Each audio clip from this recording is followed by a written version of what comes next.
여기서 절대 수술 못해. 아니 안 해. 나 돌아갈래. 여기가 죽기 싫어. 서울 청계천을 연구하러 온 사우디 공무원이 갑자기 배를 부여잡고 쓰러지는데요. 급히 실려간 대학병원 응급실, 내려진 진단은 충격적이게도 췌장암이었습니다. 그녀는 보이는 대로 다 집어던지며 절대 수술 안 받는다며 난동을 부리는데요. 그러나 한국 의료진은 단호히 말했죠. 아직 희망이 있습니다. 수술만 받는다면 살 수 있어요. 그녀의 가족들은 그녀의 모습을 보고 눈물을 쏟아내고 마는데요. 전 세계 의료 1위 수준인 한국에서 도대체 왜 그녀는 수술을 거부하는 걸까요? 그녀는 한국 땅에서 기적처럼 다시 일어날 수 있을까요? 지금부터 그 충격적 사연을 전해드립니다. 그 전에 좋아요와 구독으로 생명을 살리는 한국 의료진을 응원해주세요. 그리고 한국 의료진이 수술 거부하는 환자까지 살려야 한다 생각하신다면 살려라. 똥꼬집 부리는 사람은 안 살려도 된다 생각하신다면 보내라. 라고 댓글로 남겨주세요. 그럼 사연 바로 시작합니다. 저는 파티마 알라시르입니다. 38살, 사우디아라비아 리야드 도시개발청의 수석 자문관이죠. 2024년 11월 15일 서울 청계천변이었습니다. 저는 리야드 신도시 개발 프로젝트를 위해 한국의 도시 재생 사례를 연구하러 왔었죠. 청계천 복원이야말로 세계 도시계획사에서 가장 성공적인 사례 중 하나니까요. 그날 오전 9시부터 현장을 돌아보고 있었습니다. 11월에 서울은 쌀쌀했지만 청계천 주변은 여전히 활기가 넘쳤습니다. 출근길 사람들이 분주히 지나다니고 노점상들이 하나둘 자리를 잡기 시작했죠. 저는 메모장에 열심히 기록하면서 걸었습니다. 물의 흐름이 도시의 혈맥 같다. 자연과 인공의 조화가 이렇게 완벽할 수 있구나 하면서 말이에요. 11시쯤 되었을까요? 청계천 중류 지점에서 갑자기 어지러움이 밀려왔습니다. 처음엔 단순한 피로라고 생각했어요. 시차 때문일 거라고 여겼죠. 하지만 그 어지러움은 점점 심해졌습니다. 마치 세상이 기울어지는 것 같았어요. 벤치에 앉으려고 몇 걸음 옮겼는데 갑자기 복부에 칼로 찌르는 듯한 통증이 왔습니다. 너무 아파서 비명을 지를 뻔했어요. 손으로 배를 움켜쥐며 쪼그려 앉았는데 식은땀이 줄줄 흘렀습니다. 호흡도 가빠졌고요. 그때 한 중년 남성이 다가왔습니다. 괜찮으세요? 하며 걱정스러운 얼굴로 저를 바라보았어요. 저는 도와주세요라고 겨우 말했습니다. 그분은 바로 핸드폰을 꺼내 119에 신고했어요. 한국어로 뭔가 급하게 말하는 소리가 들렸습니다. 몇 분이 지났을까요? 구급차 사이렌 소리가 점점 가까워지더니 청계천변에 멈춰 섰습니다. 응급구조사 2명이 달려와 저를 살펴보았어요. 체온을 재고 맥박을 확인하고 혈압을 측정했습니다. 그들의 손길은 정말 부드럽고 전문적이었어요. 서울대병원으로 이송하겠습니다. 구급차 안에서 응급구조사가 말했습니다. 저는 의식이 흐려지면서도 그들의 침착한 대처가 놀라웠어요. 외국인인데도 전혀 당황하지 않고 최선을 다해 저를 돌봐주었거든요. 구급차가 달리는 동안 통증은 더욱 심해졌습니다. 마치 뱃속에서 무언가가 타오르는 것 같았어요. 의식이 왔다 갔다 하면서도 창밖으로 보이는 서울의 풍경이 아련했습니다. 내가 연구하러 온 이 도시에서 쓰러지다니 하는 생각이 들었어요. 서울대병원 응급실에 도착한 건 정오쯤이었습니다. 의료진들이 저를 들것으로 옮기면서 바삐 움직였어요. 간호사 한 분이 영어로 걱정하지 마세요. 곧 나아질 거예요 라고 위로해 주었습니다. 그 말 한마디에 얼마나 안심이 되었는지 몰라요. 응급실에서 각종 검사가 시작되었습니다. 혈액 검사, 소변 검사, CT 촬영까지. 의료진들은 정말 빨랐어요. 검사 결과를 기다리는 동안 통증 때문에 계속 신음했는데 간호사들이 번갈아가며 제 손을 잡아주었습니다. 1시간 반 정도 지났을까요? 응급의학과 교수님이 심각한 표정으로 다가왔습니다. 파티마 씨, 검사 결과가 나왔습니다. 췌장에 종양이 있고 상당히 진행된 상태예요. 그 말을 듣는 순간 머리가 하얘졌습니다. 암이라는 말이 이렇게 무서울 줄 몰랐어요. 하지만 아직 희망이 있습니다. 교수님이 이어서 말했어요. 췌장암 수술로는 서울아산병원이 세계 최고 수준입니다. 제가 직접 연락드려서 전원 조치를 취하겠습니다. 그 순간 저는 깨달았습니다. 이 나라의 의사들은 자신의 병원이 최고라고 우기지 않고 환자에게 정말 최선인 곳을 추천한다는 것을요. 교수님은 바로 전화를 걸어 서울 아산병원 최담 최외과와 연락했습니다. 네, 사우디 국적의 환자분인데 췌장암 말기 직전입니다. 즉시 수술이 필요해 보입니다. 통화를 마친 뒤 저를 보며 미소 지었어요. 아산병원에서 받아주신다고 합니다. 최고의 의료진이 기다리고 계실 거예요. 저는 그때 처음 울었습니다. 무서워서도 아파서도 아니었어요. 이 나라의 의료진들이 보여준 따뜻함과 진정성 때문이었습니다. 경쟁 병원인데도 환자를 위해 최선의 선택지를 제시하는 모습이 너무 감동적이었거든요. 오후 3시 서울대병원에서 서울 아산병원으로 이송되었습니다. 구급차 안에서 간호사 한 분이 계속 제 상태를 체크하면서 곧 도착해요. 조금만 참으세요라고 격려해 주었어요. 그분의 손길에서 마치 언니나 어머니 같은 따뜻함이 느껴졌습니다. 서울 아산병원에 도착했을 때 이미 의료진들이 대기하고 있었습니다. 응급실에서 서울대병원의 소견서를 받아본 최담 최외과 교수님이 직접 나와 계셨어요. 파티마 씨, 안녕하세요. 김창윤 교수입니다. 최선을 다하겠습니다. 그분의 눈에서 확신과 따뜻함을 동시에 읽을 수 있었어요. 그날 저녁 입원실에 누워서 창밖을 바라보며 생각했습니다. 나는 정말 운이 좋은 사람이구나. 2개의 대학병원이 서로 경쟁하는 대신 협력해서 저에게 최선의 치료를 받을 수 있도록 도와주었거든요. 이런 일이 과연 다른 나라에서도 가능할까 하는 생각이 들었어요. 그날 밤 처음으로 제대로 잠들 수 있었습니다. 통증은 여전했지만 마음만은 평안했어요. 한국이라는 나라가, 한국의 의료진들이 저를 지켜줄 거라는 믿음이 생겼거든요. 다음 날 아침 6시, 저는 병실에서 핸드폰을 들고 떨리는 손으로 리야드에 있는 남편에게 전화를 걸었습니다. 시차 때문에 리야드는 새벽 2시였지만 이런 상황에서 시간을 가릴 수는 없었어요. 여보세요, 아흐마드? 남편의 목소리가 들리자 저도 모르게 눈물이 터져 나왔습니다. 나야, 한국에서 큰일이 생겼어. 그 한마디를 하는 게 얼마나 힘들었는지 몰라요. 목소리가 계속 떨렸거든요. 아흐마드는 잠에서 깬 목소리였지만 즉시 정신이 번쩍 든 것 같았어요. 무슨 일이야? 파티마, 괜찮아? 걱정스러운 목소리에 저는 더 울컥했습니다. 병원에 입원했어. 췌장에 종양이 있대. 전화기 너머로 아흐마드가 숨 쉬는 소리만 들렸어요. 몇 초간의 침묵 후에 그가 말했습니다. 지금 당장 간다. 오마르랑 살림도 데리고 갈게. 오마르와 살림은 저희 아들들 이름이에요. 16살, 14살이죠. 비행기표는 어떻게? 제가 말하려는데 아흐마드가 끊었어요. 그런 건 걱정하지 마. 가족이 함께해야 할 때야. 그의 단호한 목소리에서 든든함이 느껴졌습니다. 전화를 끊고 나서 또 다른 전화를 걸어야 했어요. 리야드 도시개발청 아랍둘라 청장님께 보고를 드려야 했거든요. 이 연구 프로젝트는 사우디 정부의 공식 지원을 받은 것이었으니까요. 청장님, 파티마입니다. 파티마. 연구는 잘 진행되고 있나? 청장님의 친근한 목소리를 들으니 더욱 죄송했어요. 죄송합니다. 큰 문제가 생겼습니다. 그리고 상황을 설명드렸죠. 청장님은 제 이야기를 끝까지 들으신 후 이렇게 말씀하셨습니다.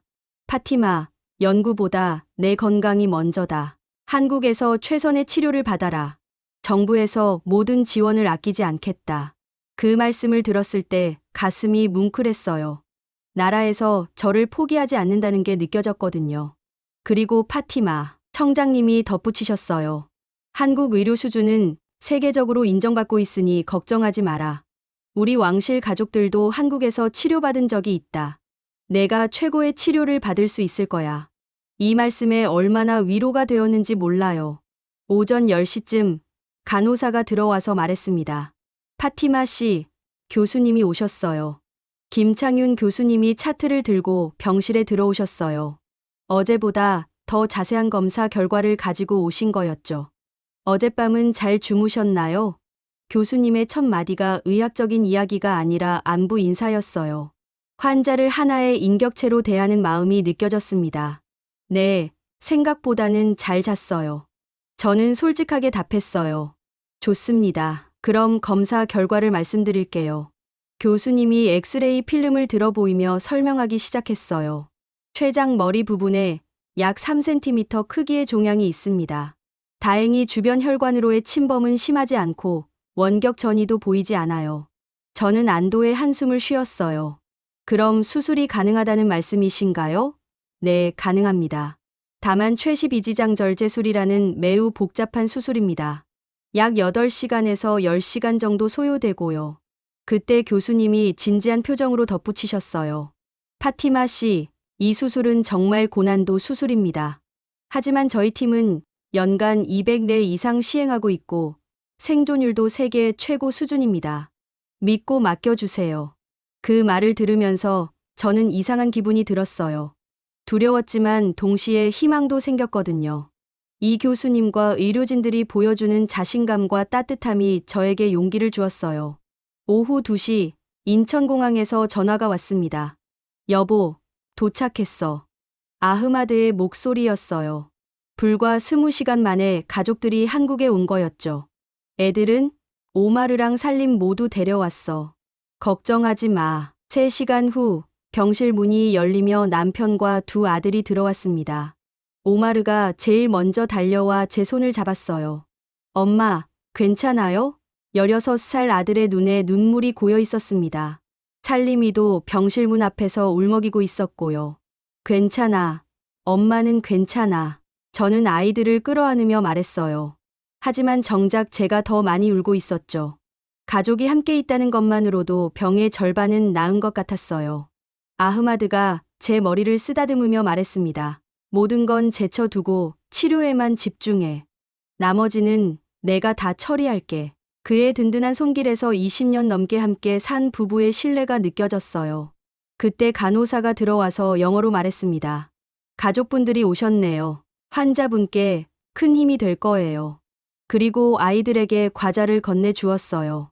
한국 전통 과자였는데 살림이 맛있다며 금세 웃음을 되찾았죠. 저녁 6시 교수님이 다시 오셨어요. 이번에는 가족들에게 상세한 설명을 해주시려고 온 거였어요. 아흐마드가 영어로 질문을 쏟아냈습니다. 수술 성공률은? 회복 기간은? 부작용은? 교수님은 하나하나 정성스럽게 답해주셨어요. 현재 저희 병원의 최십이지장절제술 성공률은 98%입니다. 회복 기간은 보통 2주에서 한 달 정도 보시면 되고요. 부작용으로는 의학 전문 용어를 쉽게 풀어서 설명해 주셨어요. 오마르가 용기를 내어 질문했습니다. 엄마가 완전히 나을 수 있나요? 교수님이 아이를 따뜻하게 바라보며 답했어요. 최선을 다하겠습니다. 여러분 가족의 사랑이 엄마께 큰 힘이 될 거예요. 그날 밤 가족들은 병원 근처 호텔에 머물렀어요. 아흐마드만 병실에 남아서 저와 함께 밤을 새웠죠. 파티마, 우리 정말 운이 좋아. 그가 제 손을 잡으며 말했어요. 왜? 저는 물었어요. 이런 상황에서 운이 좋다니. 아흐마드가 미소 지으며 답했습니다. 세계 최고의 의료진을 만났잖아. 게다가 이렇게 따뜻하게 대해주고 다른 나라였다면 이렇게 안심하고 맡길 수 있었을까? 그 말을 들으니 정말 그런 것 같았어요. 언어도 다르고 문화도 다른 외국인인 저희를 이렇게 따뜻하게 품어준 한국이라는 나라가 고마웠습니다. 의료진들은 물론이고 간호사들, 심지어 병원 청소하시는 분까지 모두 친절하게 대해주셨거든요. 그리고 파티마, 아흐마드가 조용히 말했어요. 사우디 정부에서도 모든 걸 지원해준다고 했잖아. 청장님이 직접 대사관에도 연락하셨대. 우리에게는 2개의 나라가 있는 거야. 사우디와 한국 말이야. 저는 그 말에 깊이 공감했어요. 제가 태어나고 자란 나라 사우디아라비아, 그리고 지금 저를 치료해주고 있는 나라 한국. 2 나라 모두 저를 포기하지 않고 끝까지 함께해주고 있었어요.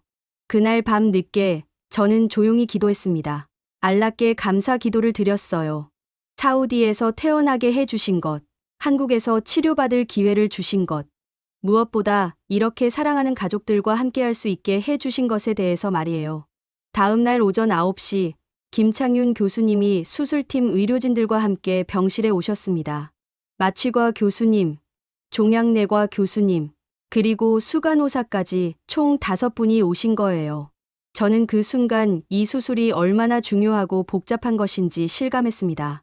파티마 씨, 오늘 수술 일정을 확정하려고 합니다. 김 교수님이 차트를 보며 말씀하셨어요. 가능하면 내일 오전에 시작하고 싶은데 어떠신가요? 말을 듣는 순간 제 심장이 쿵쾅거렸습니다. 머릿속이 하얘졌어요. 내일이라니 너무 빨랐어요.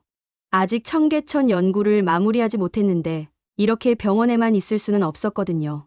교수님, 죄송하지만 저는 조심스럽게 말문을 열었어요. 며칠만 더 시간을 주실 수 있을까요? 제가 한국에 온 목적인 청계천 연구를 마무리하고 싶습니다. 병실에 있던 모든 분들의 표정이 심각해졌어요. 김 교수님이 깊은 한숨을 쉬며 말씀하셨습니다. 파티마 씨, 상황을 정확히 이해하셨는지 모르겠습니다. 지금 상태로는 하루라도 빨리 수술해야 해요. 마취과 교수님이 덧붙이셨어요. 종양이 더 커지거나 전이되면 수술 자체가 불가능해질 수 있습니다. 시간이 그만큼 중요해요. 그 말을 듣고도 저는 망설였어요. 이 연구는 단순히 제 개인의 일이 아니었거든요. 사우디 정부에서 이 연구에 큰 기대를 걸고 있어요. 저는 떨리는 목소리로 설명했습니다. 리야드 신도시 개발에 청계천 사례를 반영하려고 하는데 아직 조사가 끝나지 않았습니다. 제가 중도에 포기할 수는 없어요. 아흐마드가 제 손을 잡으며 말했어요. 파티마, 연구보다 내 생명이 더 중요하지 않아? 하지만 저는 고개를 저었어요. 당신도 알잖아. 이 프로젝트가 얼마나 중요한지. 사우디의 미래 도시 계획이 걸린 일이야. 그때 오마르가 입을 열었어요. 엄마, 연구는 나중에도 할 수 있어요. 하지만 엄마는 하나뿐이에요. 16살 아들의 말에 가슴이 찡했지만 저는 여전히 마음이 혼란스러웠어요. 종양내과 교수님이 부드럽게 말씀하셨습니다. 파티마 씨의 마음은 충분히 이해합니다. 전문가로서의 사명감을 포기하기 어려우시겠죠. 하지만 지금은 정말 시간이 촉박해요. 저는 창밖을 바라보았어요. 저 멀리 청계천이 흐르고 있을 텐데 아직 조사하지 못한 구간들이 머릿속에 떠올랐습니다. 상류 복원 구간의 생태계 변화, 중류 상권 활성화 패턴, 하류 문화공간 조성 효과.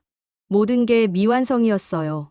교수님들, 정말 일주일도 안 될까요? 저는 마지막으로 간청해 보았어요. 연구를 마무리하는데 사나흘이면 충분해요. 청계천만 다시 한번 정리해서 보고서를 완성하고 싶습니다. 김 교수님이 심각한 표정으로 머리를 저었어요. 안 됩니다. 의학적으로 볼 때 더 이상 지체할 시간이 없어요. 종양 마커 수치가 계속 올라가고 있거든요. 그 순간 간호사가 들어와서 말했습니다. 파티마 씨, 리야드에서 전화 왔어요. 사우디 대사관에서 온 전화였어요. 아랍둘라 청장님이 직접 대사관을 통해 연락하신 거였죠. 전화를 받자 청장님의 목소리가 들렸습니다. 파티마, 상황을 들었다. 너 정말 고집 센 여자구나. 청장님의 약간 핀잔 섞인 목소리에 저는 움츠러들었어요. 청장님, 죄송합니다. 하지만 연구를. 파티마, 청장님이 저를 멈춰 세우셨어요. 지금 내게 가장 중요한 건 살아남는 거야. 연구는 회복한 후에 얼마든지 할 수 있어. 하지만은 없다. 청장님의 단호한 목소리였어요. 이건 명령이야. 당장 수술받아라. 사우디 정부의 공식 지시다. 연구보다 내 건강이 100배 중요해. 전화를 끊고 나니 병실이 조용해졌어요. 모든 사람들이 저를 바라보고 있었죠. 저는 갈등에 빠졌어요. 정부의 지시, 가족의 간청, 의료진의 권고, 모든 게 수술을 받으라고 했지만 제 마음 한구석에서는 여전히 연구에 대한 미련이 남아 있었어요. 파티마, 아흐마드가 조용히 제 이름을 불렀어요. 내가 죽으면 연구도 의미가 없어. 살아서 더 큰 일을 하라고 알라께서 이런 시련을 주신 거야. 그 말을 듣고 저는 비로소 깨달았어요. 제가 얼마나 어리석은 생각을 하고 있었는지를요. 연구에 대한 열정이 오히려 저를 눈멀게 하고 있었던 거죠. 살림이가 제 침대 옆으로 와서 작은 손으로 제 손을 잡았어요. 엄마, 연구는 나중에 해도 돼요. 엄마가 건강해야 더 좋은 연구를 할 수 있잖아요. 14살 아이의 말이 어른인 저보다 훨씬 현명했어요. 저는 깊은 숨을 쉬고 김 교수님을 바라보았습니다. 교수님, 수술하겠습니다. 그 말을 하니 마음이 한결 가벼워졌어요. 오히려 지금까지 왜 그렇게 고민했는지 이상할 정도였죠. 김 교수님의 얼굴에 안도의 표정이 스쳤어요. 현명한 결정이세요. 내일 오전 8시에 수술실로 올라가겠습니다. 오늘 하루는 충분히 휴식을 취하세요. 마취과 교수님이 설명을 시작했어요. 수술 전날 밤 12시부터는 금식입니다. 물도 마실 수 없어요. 그리고 수술 당일 아침에는 관장을 하시게 될 거예요. 하나하나 자세히 설명해 주시는 모습에서 전문성이 느껴졌어요. 의료진들이 나간 후 가족들만 병실에 남았어요. 오마르가 말했습니다. 엄마, 용기 있는 결정이에요. 아들의 격려에 저는 미소 지었어요. 고마워, 오마르야. 그날 오후 저는 가족들과 함께 병원 로비에 내려가 앉아 있었어요. 큰 유리창 너머로 서울 시내가 보였죠. 저 멀리 청계천 방향도 보였어요. 아직 미완성인 연구가 마음에 걸렸지만 이제는 받아들일 수 있었어요. 파티마, 아흐마드가 제 어깨에 손을 올리며 말했어요. 내가 살아야 청계천 연구도 완성할 수 있어. 지금은 회복에만 집중하자. 그의 말이 위로가 되었어요. 그때 간호사가 다가와서 말했습니다. 파티마 씨, 교수님이 부르세요. 수술 전 마지막 상담이 있어요. 저는 가족들과 함께 진료실로 갔어요.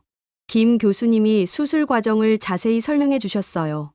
최12지장절 제술은 췌장 머리 부분과 12지장, 담낭, 담관의 일부를 제거하는 수술입니다. 그리고 소화 기능을 유지하기 위해 새로운 연결 부위를 만들어 드려야 해요. 복잡한 의학 용어들이었지만 교수님은 그림을 그려가며 쉽게 설명해 주셨어요. 수술 시간은 대략 9시간에서 11시간 정도 예상됩니다. 저희 팀 전체가 투입될 거예요. 위험성은 없나요? 아흐마드가 걱정스럽게 물었어요. 김 교수님이 진지하게 답하셨어요. 어떤 수술이든 위험이 전혀 없을 수는 없습니다. 하지만 저희는 이 수술에 대한 충분한 경험과 노하우가 있어요. 믿고 맡겨주세요. 내일 수술이 끝나면 저는 가족들에게 말했어요.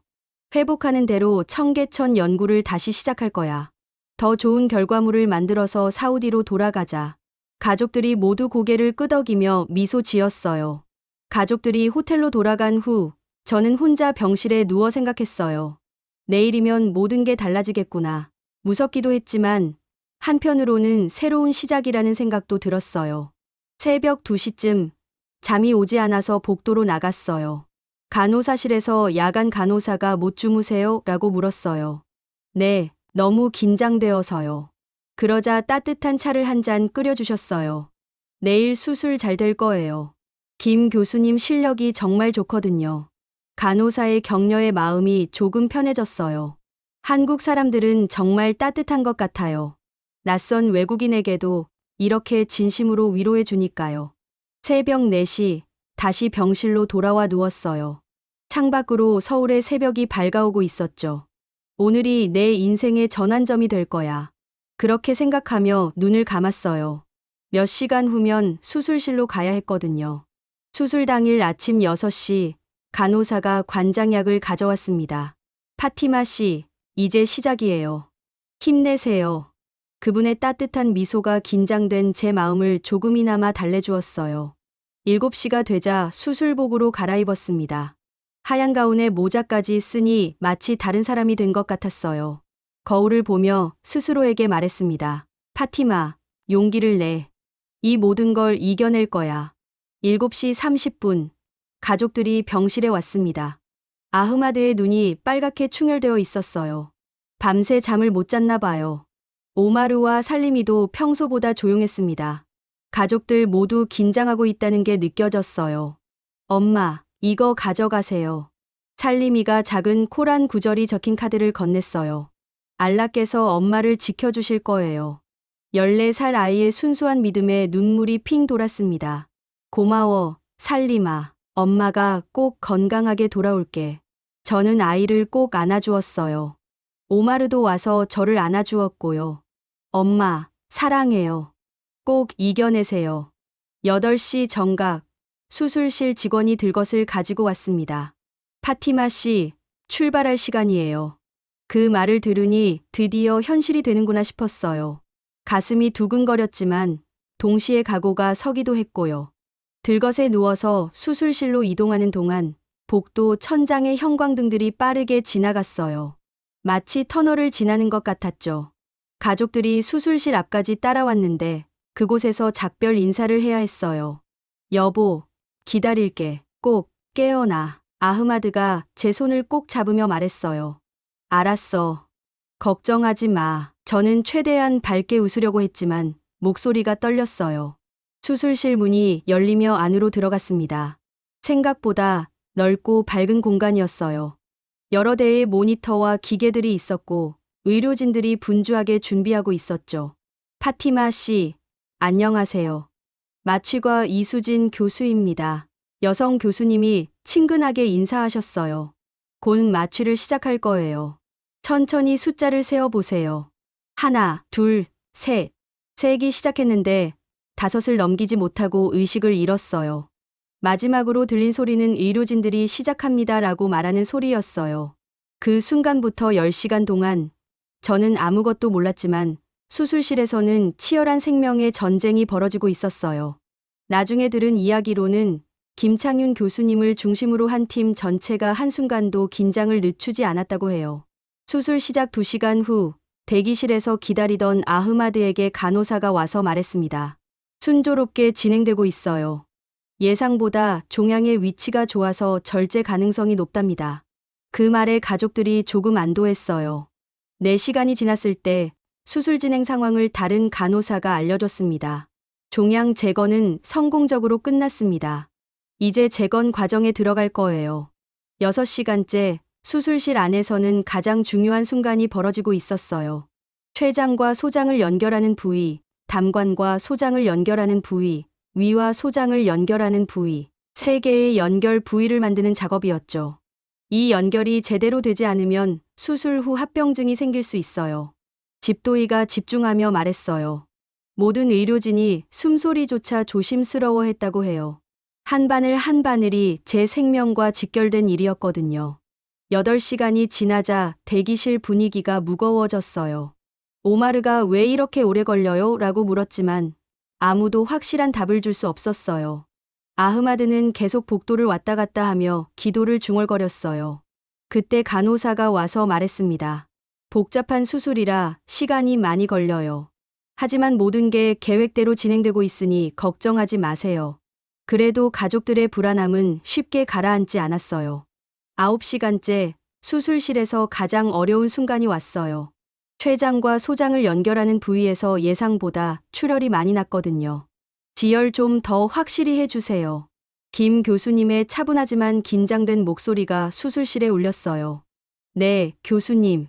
확인했습니다. 모든 의료진이 하나가 되어 움직였어요. 외과 레지던트, 수간호사, 마취과 팀, 심지어 수술실 테크니션까지 모두가 제 생명을 위해 최선을 다하고 있었어요. 10시간째 드디어 마지막 단계에 들어갔어요. 봉합 시작하겠습니다. 김 교수님이 말씀하셨어요. 모든 연결이 완료되고 이제 배를 닫는 일만 남았거든요. 그때서야 수술실 분위기가 조금 밝아졌어요. 혈압 안정, 맥박 정상, 산소 포화도 양호, 마취과에서 보고했어요. 제가 수술을 잘 견뎌내고 있다는 뜻이었죠. 정말 잘 버텨주고 계세요라고 간호사가 중얼거렸어요. 오후 6시 30분, 드디어 수술이 끝났습니다. 수술 완료. 중환자실로 이송하겠습니다. 김 교수님의 선언에 수술실 전체가 조용한 안도감에 휩싸였어요. 대기실에서 기다리던 가족들에게 김 교수님이 직접 나와서 설명해 주셨어요. 수술은 성공적으로 끝났습니다. 종양을 완전히 제거했고 모든 연결 부위도 문제없이 완성되었어요. 아흐마드가 김 교수님의 손을 꼭 잡으며 말했어요. 고맙습니다. 정말 고맙습니다. 선생님이 제 아내의 생명을 구해주셨어요. 그의 눈에서 눈물이 흘러내렸어요. 아직 안심하기는 이르지만 가장 어려운 고비는 넘겼습니다. 김 교수님이 따뜻하게 웃으며 말씀하셨어요. 이제 중환자실에서 이틀 정도 집중 관리를 받으실 거예요. 중환자실로 이송되는 동안 저는 여전히 깊은 마취 상태였어요. 하지만 가족들은 복도에서 제가 지나가는 모습을 보며 눈물을 흘렸어요. 지금부터 48시간이 가장 중요합니다. 중환자실 담당 교수님이 가족들에게 설명했어요. 마취에서 깨어나시고 각 기관들이 정상적으로 기능하는지 확인해야 해요. 그날 밤 가족들은 중환자실 밖 대기실에서 밤을 샜어요. 1시간마다 10분씩만 면회가 가능했거든요. 아흐마드는 매 시간마다 들어와서 제 손을 잡고 기도를 올렸어요. 새벽 2시쯤 저는 희미하게 의식을 찾기 시작했어요. 목이 너무 아팠는데 기관 삽관 때문이었어요. 뭔가 말하려고 했지만 소리가 나지 않았죠. 간호사가 아직 관이 있어서 말씀하실 수 없어요. 손가락으로 신호해 주세요라고 했어요. 저는 엄지손가락을 들어 올렸어요. 의식이 있다는 신호였죠. 그 순간 간호사의 얼굴에 환한 미소가 떠올랐어요. 잘하셨어요. 파티마 씨. 수술이 성공적으로 끝났어요. 다음 날 오전 기관 삽관을 제거했어요. 처음으로 할 수 있는 말이 가족. 가족들은 목소리가 쉬었지만 말할 수 있다는 게 너무 기뻤어요. 곧 들어오실 거예요. 모두 밖에서 기다리고 계세요. 간호사가 웃으며 답했어요. 잠시 후 아흐마드와 아이들이 들어왔는데 제가 말하는 모습을 보고 모두 울음을 터뜨렸어요. 파티마, 정말 고생 많았어. 아흐마드의 목소리가 떨렸어요. 이제 괜찮아.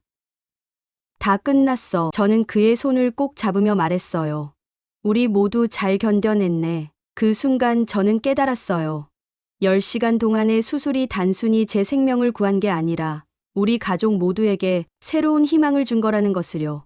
그리고 그 모든 기적의 중심에 한국의 의료진들이 있었다는 것을요. 수술 후 3일째 되는 날, 저는 드디어 중환자실에서 일반 병동으로 옮겨졌습니다. 중환자실에서 나오는 순간 복도의 자연광이 얼마나 따뜻하게 느껴지던지 마치 새로운 세상으로 나온 것 같았어요. 파티마 씨, 축하드려요. 가장 위험한 고비를 잘 넘기셨네요. 김창윤 교수님이 병실로 오셔서 말씀하셨어요. 제 차트를 보시더니 만족스러운 표정을 지으셨죠. 회복 속도가 예상보다 빨라요. 정말 강하신 분이네요. 저는 여전히 말하기가 힘들었지만 가장 궁금한 걸 물어보았어요. 종양, 완전히 없어졌나요? 목소리가 쉬어서 겨우 들릴 정도였지만 교수님은 제 말을 다 알아들으셨어요. 네, 완전 절제에 성공했습니다. 교수님이 환하게 웃으시며 답하셨어요. 병리 검사 결과도 좋습니다. 주변 조직으로의 침범도 예상보다 적었고 림프절 전이도 최소한이었어요. 그 말을 듣는 순간 저는 눈물이 터져 나왔어요. 기쁨의 눈물이었죠. 세상이 다시 밝아지는 것 같았어요.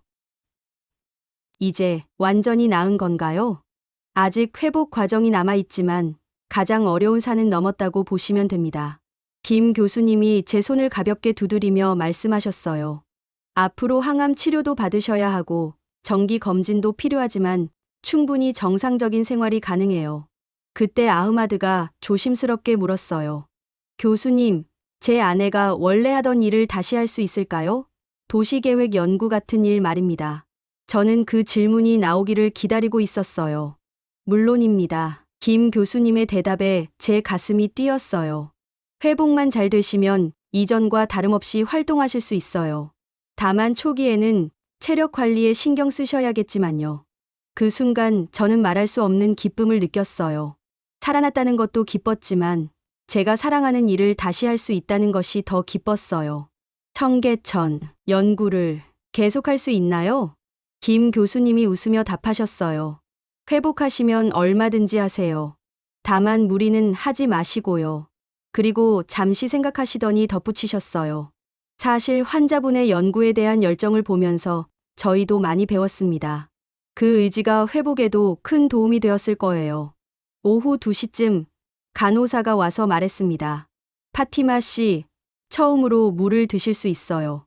조금씩 천천히 마셔보세요. 수술 후 처음 마시는 물이 얼마나 달콤하던지 이런 작은 것에도 감사함을 느꼈어요. 물을 마신 후 속이 편안해지자 저는 가족들에게 말했어요. 여러분, 정말 고생 많았어요. 특히 아이들. 엄마 때문에 걱정이 많았죠. 오마르와 살리미가 제 양쪽에 앉아서 제 손을 잡았어요. 엄마, 이제 괜찮아요. 우리 모두 함께니까요.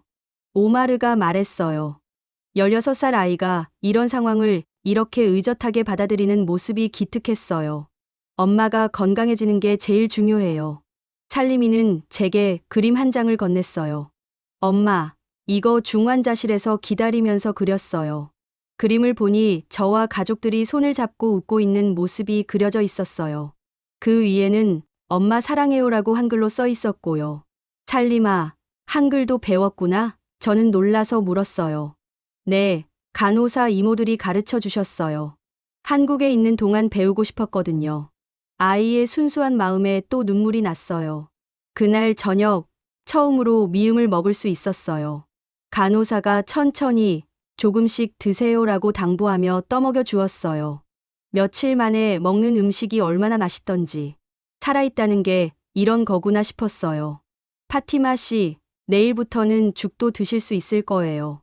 담당 간호사가 웃으며 말했어요. 소화 기능이 잘 회복되고 있어요. 정말 빨리 좋아지고 계세요. 그날 밤, 저는 혼자 있는 시간에 많은 생각을 했어요. 이번 일을 겪으면서 제가 얼마나 많은 것들을 당연하게 여기고 살았는지 깨달았거든요. 건강, 가족, 그리고 제가 사랑하는 일을 할 수 있다는 것까지. 새벽 2시쯤 순간방을 도는 간호사가 들어왔어요. 잠이 안 오세요? 네, 너무 많은 생각이 들어서요. 간호사가 제 베개를 다시 정리해 주면서 말했어요. 좋은 생각만 하세요. 이제 정말 괜찮아지실 거예요. 수술 후 일주일째, 저는 처음으로 병실 밖으로 나가 복도를 걸어보았어요. 비록 링거대를 끌고 천천히 걸었지만 제 발로 걷는다는 게 얼마나 소중한지 느꼈어요. 파티마, 정말 빨리 회복하고 있어. 아흐마드가 제 옆에서 천천히 함께 걸으며 말했어요. 이제 정말 안심이 된다. 저는 그의 팔을 가볍게 잡으며 답했어요. 당신도 고생 많았어요. 이제 우리 모두 새로운 시작이에요. 복도, 창문으로 서울 시내가 보였어요. 저 멀리 청계천이 흐르고 있을 텐데, 이제는 그곳이 두렵지 않았어요. 오히려 빨리 가서 미완성인 연구를 마저 하고 싶었어요. 여보, 퇴원하면 청계천에 다시 가볼까? 제가 말했더니 아흐마드가 깜짝 놀랐어요. 벌써 그런 생각을 해? 아직 회복 중인데. 괜찮아요. 이제는 두렵지 않아요. 오히려 고마운 곳이 되었거든요. 그때 오마르가 말했어요. 엄마, 청계천이 엄마를 아프게 한 곳이 아니라 엄마를 살린 곳이네요. 거기서 쓰러졌기 때문에 빨리 병원에 올 수 있었잖아요. 아이의 말이 정말 맞았어요. 그래, 맞네. 만약 다른 곳에서 쓰러졌다면. 저는 생각만 해도 아찔했어요. 청계천은 제게 새로운 생명을 준 곳이에요. 이제는 더욱 특별한 의미가 생겼네요. 수술 후 열흘째, 김 교수님이 와서 말씀하셨어요. 파티마 씨, 회복이 정말 빠르네요. 다음 주면 퇴원 가능할 것 같아요. 그 말을 듣고 가족들이 모두 환호했어요. 정말요? 이렇게 빨리? 저는 믿을 수 없다는 표정으로 물었어요. 네, 다만 퇴원 후에도 정기적으로 외래 진료를 받으셔야 하고 항암 치료도 시작해야 해요. 하지만 일상생활은 충분히 가능합니다. 그날 오후 저는 처음으로 병원 로비까지 내려가 보았어요. 수술 후 처음 느끼는 넓은 공간이었죠. 로비에서 바라본 서울의 하늘이 얼마나 파랗고 아름다웠는지. 엄마, 사진 찍어드릴게요. 살림이가 핸드폰을 꺼내며 말했어요. 저는 환한 미소를 지으며 사진을 찍었어요.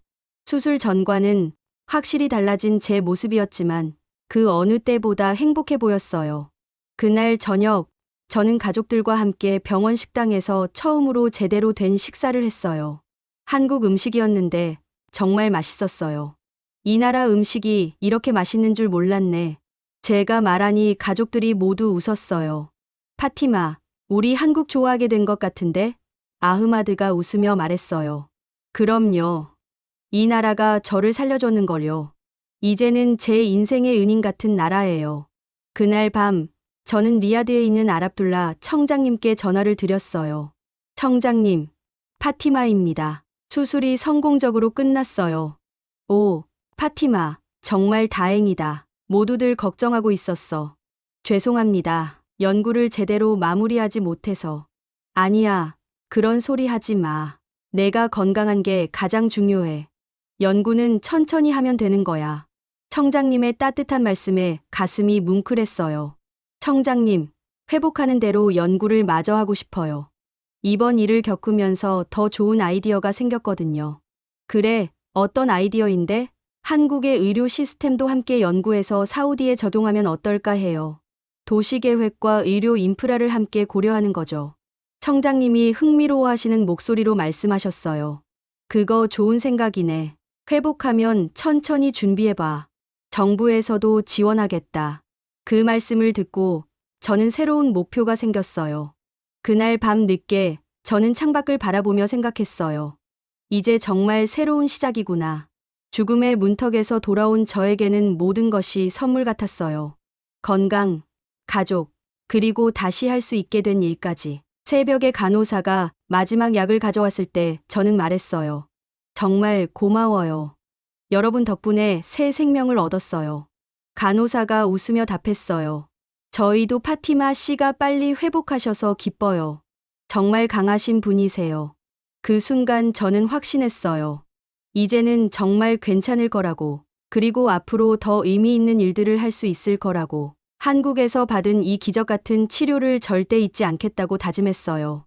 퇴원을 이틀 앞둔 날, 저는 처음으로 병원 내 환자 쉼터에서 다른 환자분들과 이야기할 기회가 있었습니다. 휠체어를 타고 나간 저를 본 한 할머니가 말을 걸어오셨어요. 어머, 외국분이시네요. 어느 나라에서 오셨어요? 70대쯤 되어 보이는 할머니의 따뜻한 미소에 저는 마음이 편해졌어요. 사우디아라비아에서 왔어요. 췌장 수술을 받았거든요. 아이고, 큰 수술 받으셨구나. 많이 아프셨죠? 할머니가 제 손을 가볍게 두드리며 말씀하셨어요. 한국어를 못하는 저를 위해 천천히 또박또박 말씀해 주셨죠. 그때 옆에 앉아 계시던 중년 남성분이 영어로 통역해 주셨어요. 할머님이 많이 아프셨을 거라고 걱정해 주신대요. 저도 여기서 위암 수술 받고 회복 중입니다. 김철수 씨라고 자기소개를 하시더군요. 한국 의료진들 정말 훌륭하죠. 김철수 씨가 말했어요. 저도 처음엔 겁이 많이 났는데 의사 선생님들이 워낙 친절하고 실력도 좋아서 안심하고 수술 받을 수 있었어요. 할머니가 김철수 씨에게 뭔가 말씀하시자 그분이 통역해 주었어요. 할머님이 외국에서 오신 분이 한국 병원에서 치료받으시는 게 정말 다행이라고 하세요. 우리나라 의료진들이 최고라면서요. 저는 그 말에 깊이 공감했어요. 정말 그래요. 사우디에서도 한국 의료 기술은 유명해요. 하지만 직접 경험해보니 기술뿐만 아니라 마음씨도 정말 따뜻하더라고요. 그때 또 다른 환자분이 다가오셨어요. 50대 여성분이었는데 저도 영어 조금 해요라고 하시더군요. 박영희 씨라고 하시면서 갑상선암 수술을 받으셨다고 했어요. 여기 계신 동안 불편한 건 없으셨어요? 박영희 씨가 물어보셨어요. 아니요. 모든 분들이 너무 잘해주셔서 정말 감사해요. 간호사분들도 영어로 설명해 주시고 음식도 제 종교에 맞게 준비해 주시고 아, 무슬림이시구나. 박영희 씨가 고개를 끄덕이며 말씀하셨어요. 우리 병원에서 할랄 음식도 준비해 준다는 얘기 들었어요. 정말 세심하게 배려해 주시죠. 그 순간 저는 새삼 깨달았어요. 한국의 의료 시스템이 단순히 기술적으로만 뛰어난 게 아니라 환자 개개인의 문화와 종교까지 존중해 준다는 것을요. 이런 배려는 다른 나라에서 쉽게 받을 수 있는 게 아니거든요. 오후 3시쯤 원무과에서 연락이 왔어요. 퇴원 준비를 위해 치료비 정산을 하러 오라는 거였죠. 아흐마드와 함께 원무과에 갔는데 담당 직원이 친절하게 설명해 주었어요. 총 치료비가 이 정도 나왔고요. 직원이 계산서를 보여주는데 아흐마드와 제가 깜짝 놀랐어요. 생각했던 것보다 훨씬 적었거든요. 이게 전부예요? 10시간 수술의 중환자실 치료까지 받았는데. 네, 맞습니다. 직원이 웃으며 답했어요. 외국인이시라 건강보험 혜택은 받으실 수 없지만 저희 병원에서 최대한 합리적으로 책정해 드렸어요. 아흐마드가 믿을 수 없다는 표정으로 물었어요. 사우디에서 이 정도 수술을 받으려면 이 금액의 서너 배는 들 거예요. 정말 이게 전부인가요? 네, 확실합니다. 그때 직원이 덧붙여서 설명해 주었어요. 만약 파티마 씨가 한국 국민이셨다면 국민건강보험으로 이 금액의 10% 정도만 부담하시면 됐을 거예요. 나머지는 국가에서 지원해 주거든요. 저는 그 말을 듣고 충격을 받았어요. 그럼 한국 국민들은 이런 큰 수술을 받아도 거의 돈이 안 든다는 말씀인가요? 네, 맞습니다. 모든 국민이 의료 혜택을 받을 수 있도록 하는 시스템이거든요. 아흐마드가 중얼거렸어요. 믿을 수 없어. 사우디에서는 왕족이 아니면 이런 혜택을 받을 수 없는데 저도 마찬가지로 놀라웠어요. 한국의 의료 시스템이 이렇게 평등하고 포용적일 줄 몰랐거든요. 계산을 마치고 병실로 돌아오는 길에 아흐마드가 말했어요. 파티마, 우리가 정말 운이 좋았어. 이런 나라에서 치료받을 수 있었다니. 저도 같은 생각이었어요. 병실에 도착하자 김창윤 교수님이 마지막 진료를 위해 오셨어요. 내일 퇴원하시니까 주의사항을 말씀드릴게요. 교수님이 자세히 설명해 주셨어요. 우선 한 달간은 무거운 것을 들거나 격한 운동은 피하세요. 그리고 소화가 잘 되는 음식 위주로 드시고요. 교수님의 설명을 들으면서 저는 문득 궁금한 게 생겼어요.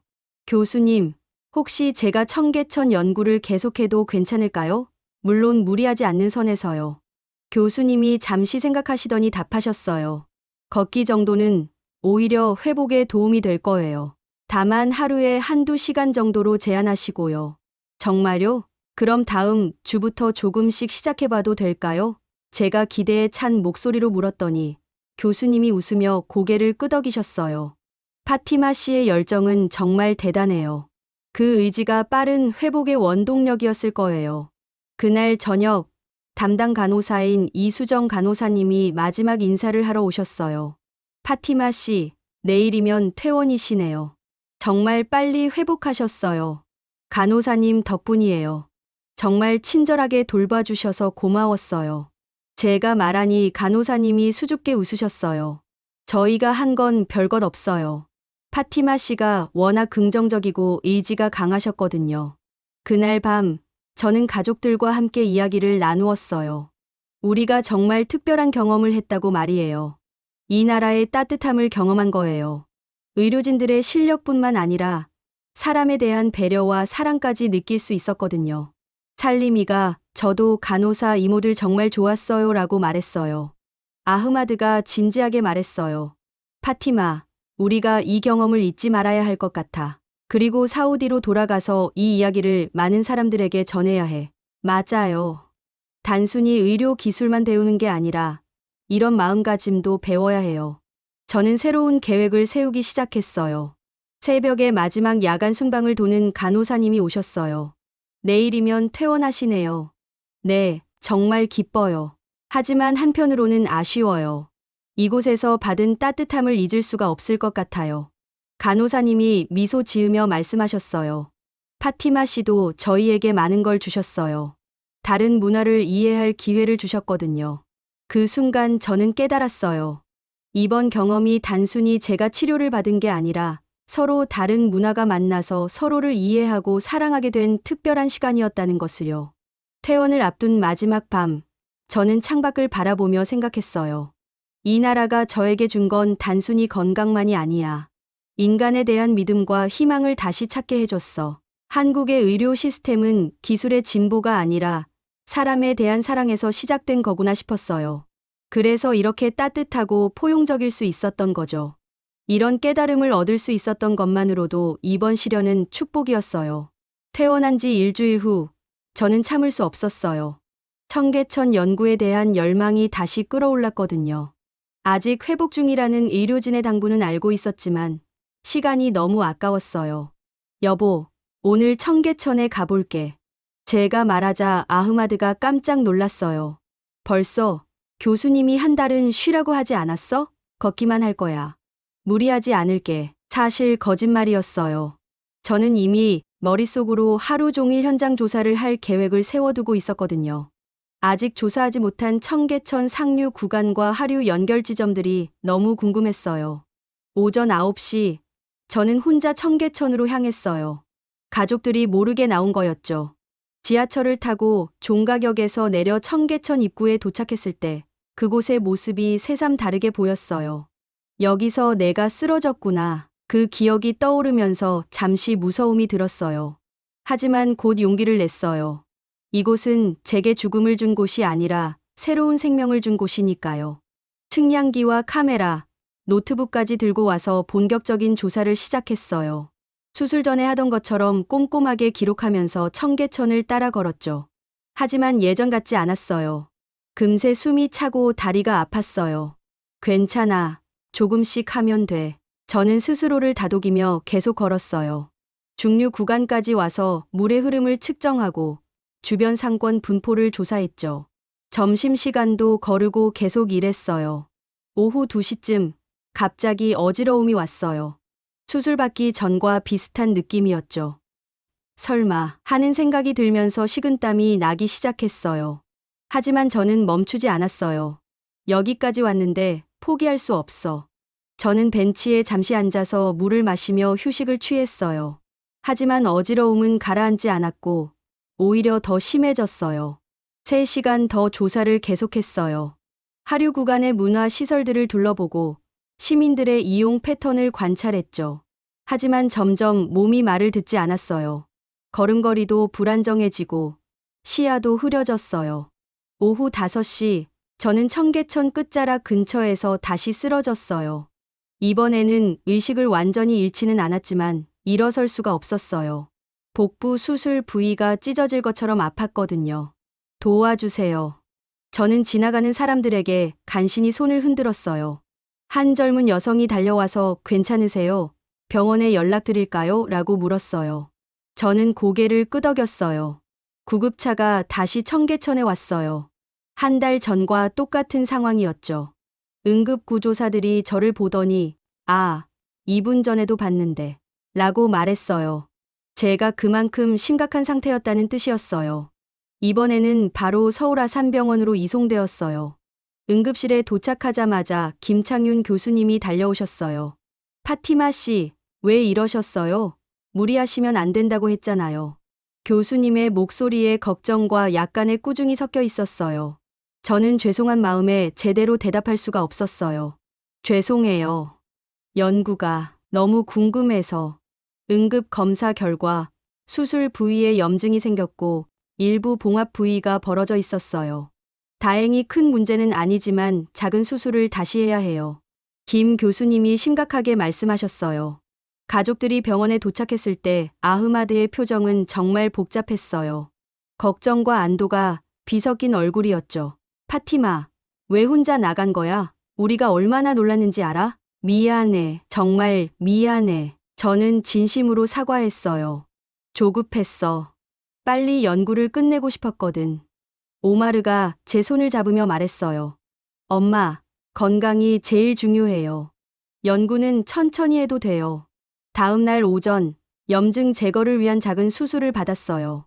이번에는 2시간 정도의 간단한 수술이었지만 저에게는 큰 깨달음을 주었어요. 제가 얼마나 성급하고 무모했는지 알게 된 거죠.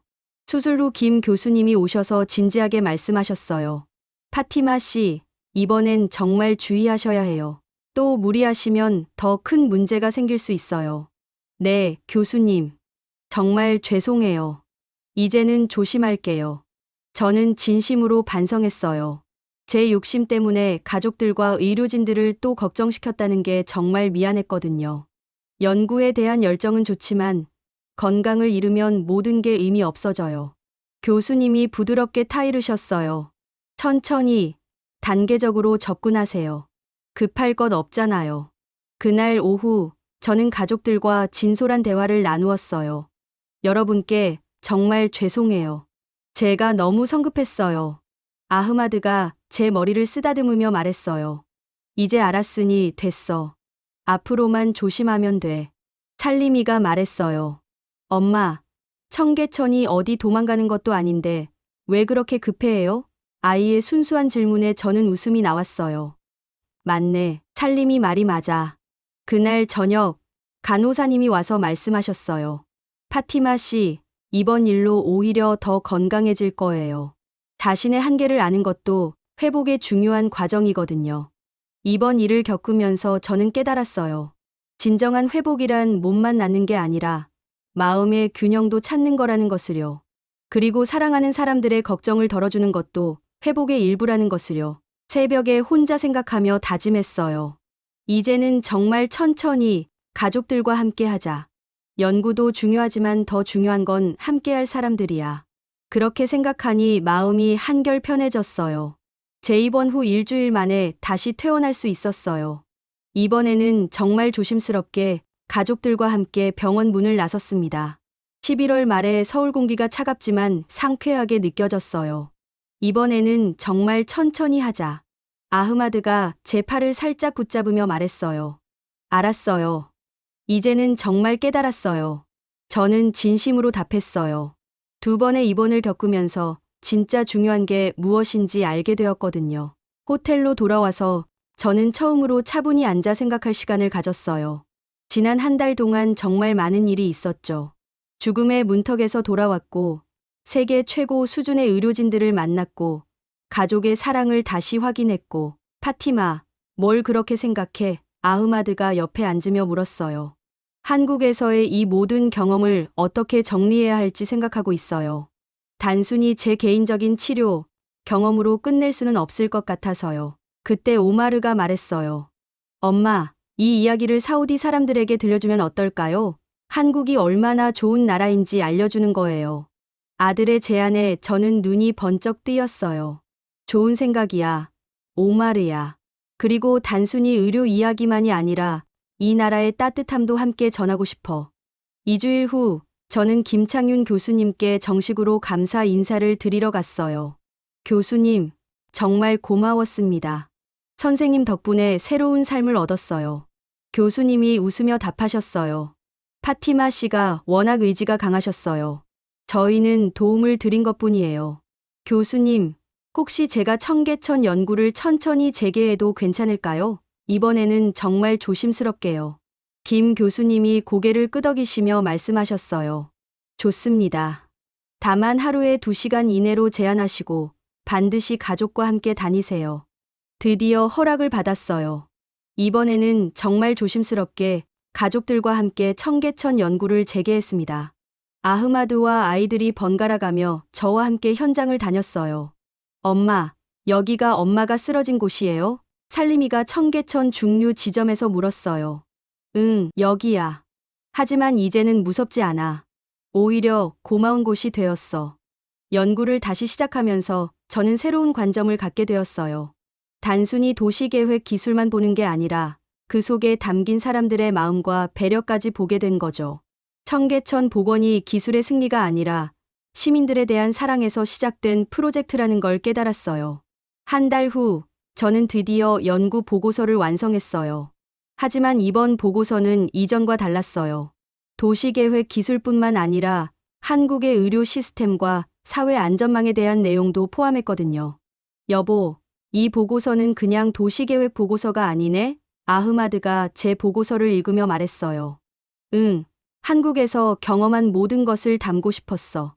도시가 사람을 위해 존재한다는 걸 보여주고 싶었거든. 2025년 1월, 저는 사우디로 돌아갔어요. 리야드 공항에 도착했을 때 아랍둘라 청장님과 동료들이 마중 나와 있었어요. 파티마, 정말 수고 많았다. 건강은 어때? 청장님의 첫 마디였어요. 네, 완전히 회복했어요. 그리고 정말 특별한 경험을 했습니다. 저는 환하게 웃으며 답했어요. 공항에서 청장님께 간단히 상황을 보고드렸는데 청장님이 깜짝 놀라셨어요. 한국 의료진들이 그렇게 해줬다고 경쟁 병원끼리 서로 환자를 추천해주고 네, 정말 감동적이었어요. 환자의 이익을 최우선으로 생각하는 모습이었어요. 사무실로 돌아와서 동료들에게 연구 결과를 발표했어요. 청계천 복원 프로젝트의 핵심은 기술이 아니라 시민에 대한 배려였습니다. 모든 동료들이 집중해서 들었어요. 그리고 한국의 의료 시스템도 마찬가지예요. 기술적 우수성보다 모든 국민을 평등하게 대하는 철학이 더 중요한 것 같아요. 제 발표를 들은 동료들이 감탄했어요. 2월에 저는 UN 헤비타트 회의에 참석했어요. 전 세계 도시계획 전문가들이 모인 자리였죠. 제가 한국 사례를 발표할 차례가 되었을 때 저는 준비해온 발표문을 잠시 내려놓았어요. 여러분, 저는 지난해 한국에서 정말 특별한 경험을 했습니다. 저는 솔직하게 제 이야기를 시작했어요. 연구 중에 큰 병에 걸렸고 한국에서 치료받으며 그 나라의 진짜 모습을 볼 수 있었습니다. 회의장이 조용해졌어요. 모든 사람들이 집중해서 저를 바라보고 있었죠. 한국은 도시를 만들 때도 의료 시스템을 만들 때도 같은 철학을 갖고 있었어요. 바로 사람을 중심에 두는 것이었습니다. 청계천 복원은 단순히 하천을 되살리는 게 아니라 시민들의 삶을 되살리는 프로젝트였어요. 마찬가지로 한국의 의료 시스템도 돈이나 지위에 관계없이 모든 사람의 생명을 소중히 여기는 시스템이었습니다. 발표가 끝나자 박수가 쏟아졌어요. 한 독일 전문가가 손을 들고 말했어요. 정말 감동적인 이야기네요. 도시계획과 의료 시스템의 공통점을 찾아내신 관점이 신선합니다. 회의가 끝난 후 여러 나라 전문가들이 저에게 다가와서 더 자세한 이야기를 들려달라고 했어요. 그때 저는 깨달았어요. 제 경험이 단순히 개인적인 일이 아니라 세계에 전할 가치가 있는 이야기라는 것을요. 집에 돌아온 저녁, 아흐마드가 말했어요. 파티마, 오늘 발표를 들으니 정말 자랑스러웠어. 내가 겪은 일이 이렇게 많은 사람들에게 희망을 줄 줄 몰랐어. 저도 놀라워요. 제가 한국에서 받은 사랑을 이렇게 많은 사람들과 나눌 수 있다니. 저는 감개무량했어요. 고통스러웠던 경험이 이렇게 아름다운 이야기로 바뀔 줄 누가 알았겠어요. 그날 밤, 저는 일기를 썼어요. 오늘 저는 깨달았습니다. 한국이 저에게 준 것은 단순히 건강만이 아니었어요. 세상을 바라보는 새로운 시각, 사람에 대한 믿음, 그리고 희망이었어요. 저는 이제 확신합니다. 제가 세상에서 가장 행복한 사람이라고요. 사랑하는 가족이 있고, 의미 있는 일을 할 수 있고, 무엇보다 저를 살려준 한국이라는 나라에 대한 감사함이 있으니까요. 지금 저는 사우디와 한국을 오가며 두 나라의 협력 프로젝트를 진행하고 있어요. 한국의 도시계획 기술과 의료 시스템을 사우디에 도입하는 일이죠. 제 개인적인 경험이 두 나라를 잇는 다리가 된 거예요. 매일 아침 일어나서 거울을 보며 생각해요. 나는 정말 운이 좋은 사람이야. 죽을 뻔한 병에 걸렸지만 그 덕분에 인생에서 가장 소중한 것들을 깨달을 수 있었거든요. 여러분도 혹시 힘든 시간을 보내고 계신가요? 저는 말씀드리고 싶어요. 절망적인 상황에서도 희망은 있다고요. 그리고 그 희망은 때로는 예상치 못한 곳에서 예상치 못한 사람들로부터 올 수 있다고요. 한국이라는 나라, 그리고 그곳의 의료진들이 보여준 따뜻함과 전문성은 제 인생을 완전히 바꿔놓았어요. 저는 이제 매일 감사하며 살고 있습니다. 건강하게 숨 쉴 수 있다는 것, 사랑하는 가족과 함께할 수 있다는 것, 그리고 의미 있는 일을 계속할 수 있다는 것에 대해서요. 제가 한국에서 받은 사랑을 이제는 다른 사람들에게 전하고 싶어요. 그래서 현재 사우디 의료진들을 한국으로 연수 보내는 프로그램도 준비하고 있고, 한국의 도시계획 전문가들을 사우디로 초청하는 일도 추진하고 있어요. 여러분은 언제 진정한 감사함을 느끼셨나요? 저는 한국에서 새로운 생명을 얻으면서 세상에 대한 감사함이 얼마나 소중한 감정인지 깨달았어요. 그 감사함이 지금도 제가 살아가는 원동력이 되고 있고요. 이 이야기가 여러분의 마음에 조금이라도 닿았다면 구독과 좋아요로 응원해 주세요. 그리고 여러분 주변에도 이런 따뜻함을 나누어 주세요. 작은 관심과 배려가 누군가에게는 생명과도 같은 희망이 될 수 있으니까요.